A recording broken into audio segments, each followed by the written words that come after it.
அன்பு இயேசுவின் இணைய உறவுகளே, ரவேல் மீடியா என்ற ஊடகத்தின் வழி உங்களை சந்திப்பதில் மகிழ்வடைகின்றேன்.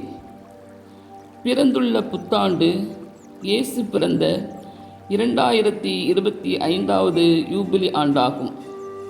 இந்த யூபிலி ஆண்டிலே நாம் நமது திருத்தந்தையின் வழிகாட்டுதலோடு கூட்டொருங்கு இயக்க திரு அவையின் எதிர்நோக்கின் திருப்பயணிகளாக பயணித்துக் கொண்டிருக்கிறோம். இத்திருப்பயணத்தில் நம்மை நிபந்தனையற்ற அன்பால் அன்பு செய்யும் திரு இருதய ஆண்டவருடன் இணைந்து பயணிப்போம். இன்றைய நற்செய்தி பகுதி மத்தேயு 4ஆம் அதிகாரம் 12 முதல் 17 மற்றும் 23 முதல் 25 சொற்றொடர்கள். இப்பகுதியில் நாம் காண்பது இயேசுவின் கலிலேய பணிவாழ்வு. எந்த ஒரு பணியையும் தொடங்க வேண்டுமென்றால் அப்பணியை இறை அனுபவத்தோடும் இறை வேண்டலோடும் தொடங்க வேண்டும் என்ற நியதியை இயேசுவின் பணிவாழ்வு நமக்கு இங்கு எடுத்து காட்டுகிறது. இயேசுவின் பணிவாழ்வை பற்றி குறிப்பிடும் நற்செய்தியாளர்கள் புனித மத்தேயு, மார்க்கு, லூக்கா ஆகிய மூவருமே இயேசுவின் பணிவாழ்விற்கு முன் இயேசு பெற்ற திருமுழுக்கு பற்றியும் இயேசுவின் பாலைவன அனுபவம் பற்றியும் கூறுகின்றனர். இப்பகுதிகளை நாம் ஆழ்ந்து படிக்கும்போது இயேசு தனது பணிவாழ்வை தெளிந்த சிந்தனையோடும் விண்ணக தந்தையிடமிருந்து பெற்ற இறை அனுபவத்தோடும் தொடங்கியுள்ளார் என்று நமக்கு உணர முடிகிறது. நாமும் நமது பணிவாழ்வின் ஒவ்வொரு நிகழ்வினையும் இதே வகையான தேடலோடு தொடங்க வேண்டும் என்ற புரிதலையும் கொடுக்கின்றது. இயேசுவின் பணிவாழ்வை உற்று நோக்கும் பொழுது அங்கு ஓர் ஒழுங்குமுறை காணப்படுகிறது.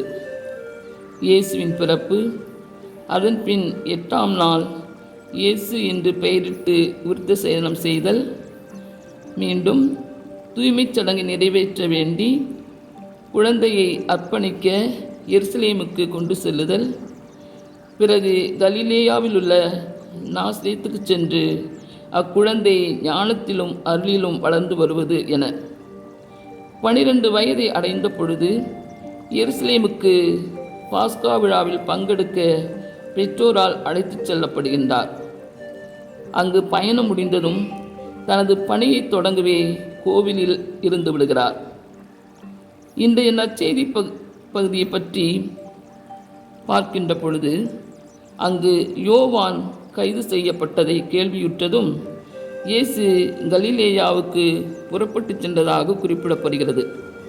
இங்கு நாம் அறிய வேண்டியது, இயேசை பற்றி போதிக்க வந்த இறைவாக்கினராகிய திருமுழுக்கு யோவான் சிறைக்கு செல்கின்றார். இனி அவரால் அவரது பணியை தொடர இயலாது, இனி நாம் தாம் அந்த இடத்தை நிரப்ப வேண்டும் என்ற ஒரு எண்ணத்தோடும் இதற்காகவே தான் வந்ததை உணர்ந்து இதுவே இறை திருவிழம் என்பதை உணர்ந்தவராக கலிலேயா சென்று அங்கு போதிக்கின்றார். கலிலேயாவில் உள்ள நப்தலி நாடு, செபுலோ நாடு போன்ற பகுதிகளுக்கும் செல்கின்றார். இப்பகுதிகளுக்கு இயேசு வருவார், இயேசுவின் உதவி அங்கு கிடைக்கும் என்ற ஒரு வகையில் எத்தனையோ ஆண்டுகளுக்கு முன்பாக வாழ்ந்த இறைவாக்கினர் எசேயா தனது நூலில் இது பற்றியும் குறிப்பிட்டுள்ளது ஆச்சரியமாக இருக்கின்றது. இதனை நாம் சற்று ஆழ்ந்து தியானித்து பார்க்கின்ற பொழுது நாம் பணியாற்ற வேண்டிய இடம், காலம் போன்றவை கடவுளால் ஏற்கனவே தீர்மானிக்கப்பட்டிருக்கிறது என உணர முடிகிறது. இந்த வெளிப்பாடு நம் ஒவ்வொருவரது வாழ்விலும் முழுமையாக செயல்பட நாம் நம்மை இறை திட்டத்திற்கு முழுமையாக அர்ப்பணிப்போம். மேலும் இன்றைய நற்செய்தியில் இயேசு கலிலேயா பகுதி சென்று தொழுகை கூடங்களில் கற்பித்தும் விண்ணரசு பற்றிய நற்செய்தியை பறைசாற்றியும் மக்களிடையே இருந்த நோய் நொடிகளை குணமாக்கியும் வந்தார் என தொடர்கிறது. சகோதரமே, நமது பணிவாழ்வும் பலவற்றை போதிக்க வேண்டும், நற்செய்தியை பறைசாற்ற வேண்டும். நமது அன்பான உரையாடலால் மனநோய்களை குணமாக்க வேண்டும் என்ற புரிதலை இந்த நற்செய்தி பகுதி நமக்கு உணர்த்துகின்றது. ஆகவே நாம் ஒவ்வொருவரும் நம்மிடம் தரப்பட்டுள்ள பணிகளை அந்தந்த நேரத்தில் அந்தந்த இடங்களில் கடவுளின் திருவுளம் இதுதான் என ஏற்று அதை அர்ப்பணிக்கப்பட்ட மனதோடு ஆற்ற நமது மனங்களை தயார் செய்து உயர்ந்த மதிப்பீடுகளை கற்பிப்போம். கடவுளது இறையாட்சி பற்றிய உண்மைகளை, கடவுளின் நிபந்தனையற்ற அன்பை பறைசாற்றுவோம்.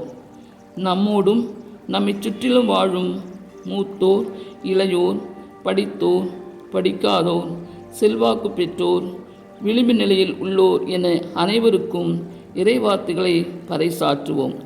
அனைவரையும் இயேசுவிடம் அழைத்து வருவோம். நன்றி.